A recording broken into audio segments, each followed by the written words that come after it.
আসসালামু আলাইকুম এভরিওয়ান, কেমন আছেন আপু এবং ভাইয়ারা? আশা করছি সকলে অনেক ভালো আছেন। আজকে আমি আপনাদেরকে দেখাবো সরিষা বাটা দিয়ে চিংড়ি মাছ ভুনার রেসিপি। এটা বানানো খুবই সহজ। এই চিংড়ি মাছ ভুনাটা খেতে এতটাই মজা লাগে যে একবার খাবে সে বারবার খেতে চাইবে। তো চলুন শুরু করা যাক আমার আজকের এই রেসিপিটা।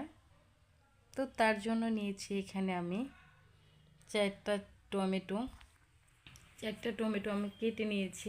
তারপর নিয়ে নিয়েছি সরিষা বাটা, পেঁয়াজ কুচি আর চারটা কাঁচামরিচ, আদা বাটা নিয়েছি, রসুন বাটা নিয়েছি, পেঁয়াজ বাটা নিয়েছি, তারপর নিয়েছি 1 কাপ পেঁয়াজ বাটা, তারপর নিয়েছি আমি এখানে চিংড়ি। এখানে আমি 250 গ্রামের মতো চিংড়ি নিয়েছি।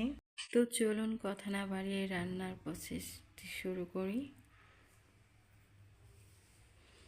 তো চুলায় বসিয়ে দিয়েছি আমি একটা ফ্রাই প্যানটা গরম হওয়ার পরে দিয়ে দিয়েছি 1 কাপ তেল।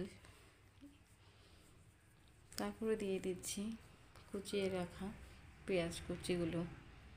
আমি এখানে 1 কাপের মতো পেঁয়াজ কুচি দিয়েছি। তারপরে দিয়ে দিচ্ছি জিরা, এলাচ। আবারও আমি নাড়িয়ে নিচ্ছি। পেঁয়াজের কালারটা যখন হালকা ব্রাউন কালার চলে আসবে তখন আমি দিয়ে দিব হলুদ গুঁড়া, মরিচের গুঁড়া, তারপরে দিয়ে দিব সজের গুঁড়া। এখন আমি দিয়ে দিচ্ছি পেঁয়াজ বাটা, রসুন বাটা, আদা বাটা আর পরিমাপ মতো লবণ। আমি একটু পানি দিয়ে এই মশলাগুলোকে কষিয়ে নিব। এই পর্যায়ে চুলার আঁচটা আমি একটু মিডিয়াম আঁচে রেখে দিব। তারপরে দিয়ে দিচ্ছি সরিষা বাটা। এখানে আমি 1 কাপের মতো সরিষা বাটা দিয়েছি। ঢাকনা দিয়ে রেখে দেব 5 মিনিটের মতো। এই তো 5 মিনিট পর ফিরে আসছে, দেখেন সরিষাগুলো কত সুন্দর কষানো হয়ে গিয়েছে। তারপরে দিয়ে দিচ্ছি টমেটো।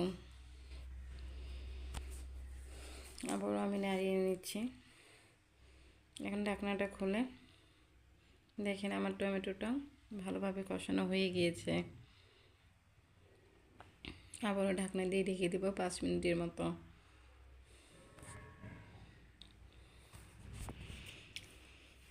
আপনারা অবশ্যই সরিষা বাটার সাথে টমেটোটা দেওয়ার চেষ্টা করবেন।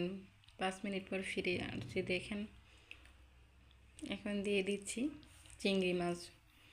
চিংড়ি মাছগুলো আমি ভেজে দিইনি, এমনি দিয়ে দিচ্ছি। এটা খেতেও কিন্তু ভীষণ মজা লাগবে। তারপরে দিয়ে দিচ্ছি 2 কাপের মতো পানি। আপনারা আপনাদের পরিমাপ মতো পানি দিয়ে নেবেন। এখন আবারও ঢাকনা দিয়ে ঢেকে দিচ্ছি। দেখেন আমার রান্নার প্রায় হয়ে এসেছে। তারপরে দিয়ে দিচ্ছি 4টা কাঁচামরিচ। এই তো আমার রান্না শেষ, আপনাদেরকে পরিবেশন করে দেখাচ্ছি। আমার রান্নাটা কেমন হলো অবশ্যই সবাই জানাবেন। এটা খেতে এতটাই মজা লাগে যে একবার খেতে চাইবে সে বারবার খেতে চাইবে এবং আপনার প্রেমে পড়ে যাবে। আপনারাও অবশ্যই বাসায় মেহমান যখন আসবে বা আপনারাও নিজেরাও বাসায় বানিয়ে খেতে পারেন। আমার এই রেসিপিটা ফলো করে বাসায় বানিয়ে দেখবেন, আপনাদের সবার অনেক ভালো লাগবে। আমার কাছে ভীষণ মজা লাগে এই রেসিপিটা। আমার আজকের এই রেসিপিটা যদি আপনাদের সবার ভালো লাগে, একটু হলেও উপকারে আসে, তাহলে সবাই অবশ্যই লাইক, কমেন্ট এবং সাবস্ক্রাইব করে আমার পাশে থাকবেন। আল্লাহ হাফেজ।